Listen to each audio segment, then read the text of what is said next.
Hi, my name is Rachel Irwin, and I'm going to be giving a film pitch on the next big movie, Battles and Counting. Now picture this. The camera fades into a view of tall, dying, still grass. As we go through the grass, we see the land, dry, cracked dirt that looks like it's from a deserted earth. As the beginning credits begin to roll, we move forward and we see a bunch of abandoned objects, such as different artillery, weapons, guns, ammo, and things like that. We also see personal objects like glasses or clothes that are left behind, and we even see parts of like dead bodies just sitting on the ground. As we pan up, we see a deserted house that appears to be deserted, that's very destroyed and collapsing in on itself. We pan up even farther and we go into one of the bedroom windows and we see a person sleeping on one of the beds. And immediately we see one of their eyes closed while they are sleeping. And this is where we first begin to hear something. We hear children laughing, dogs barking, parents talking, but at the same time we also hear blood-curdling screams and gunshots and orders yelled and crying all at the same time, getting louder and louder until we finally hear one single cannon fire and the eye bursts open and all the other sounds disappear except for the ringing of the cannon. This is the beginning scene of Battles and Counting. The setting. This is in the year 2055 in what used to be the United States of America. Because 19 years earlier, in 2036, the military took over the United States government and began a huge war. The reason they were able to take over was because the current president was like giving the military too much power and they were able to take over. So the United States of America is now known as the Western Sovereign Force, or WSF. The goal of WSF is to fight against those known as, the group known as the Others. The civilians don't know much about the Others other than that they are their mortal enemies. In order to achieve this goal, all civilians are required to go to military school when they are age 9, boys and girls, no matter what, to train to become soldiers. It is actually underground in tunnels. The military school is, as well as all other facilities, because above ground is basically a war zone. When you are deployed from the military school to go fight, instead of being deployed to a different country like we are today, in soldiers today, you are deployed upstairs to fight on your own ground against the Others. So we have our main character, Catherine, who's going to be played by Emma Watson. She's the main character. She is our heroine, 19 years old, and has been in the soldiery for 10 years.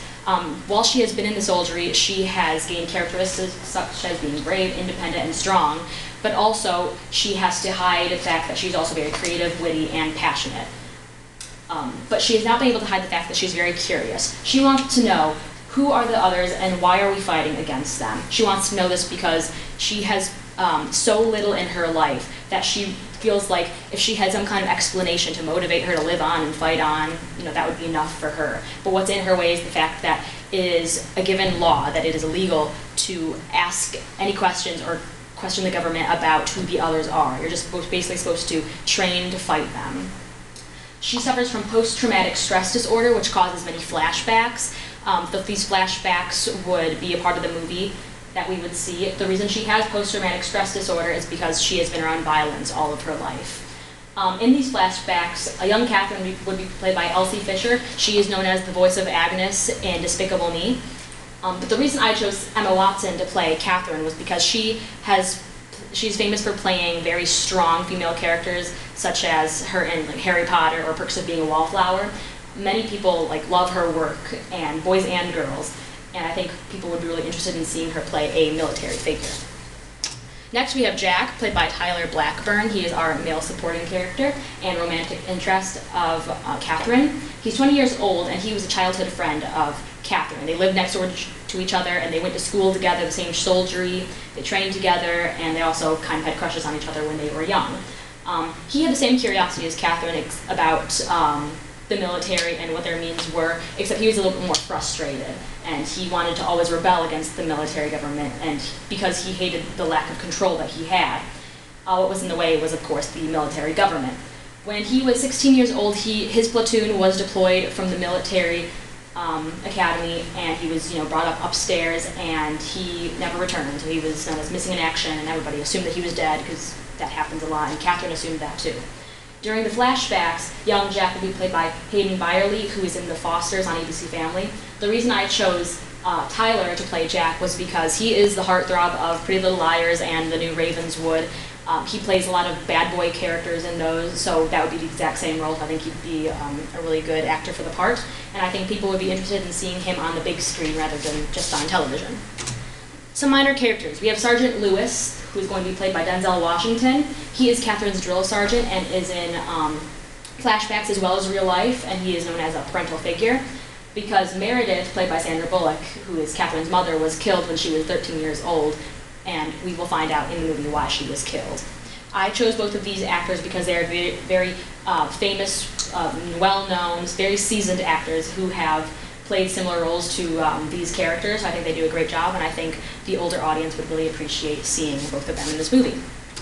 So the storyline. Basically, this happens in the typical day of Catherine. It only occurs during one morning, so just a few hours, but the reason this movie will be able to be like an hour and a half to 2 hour long movie is because of the flashbacks that will take up time, and the flashbacks will show rather than tell the history of Catherine and the history of the government and this new world.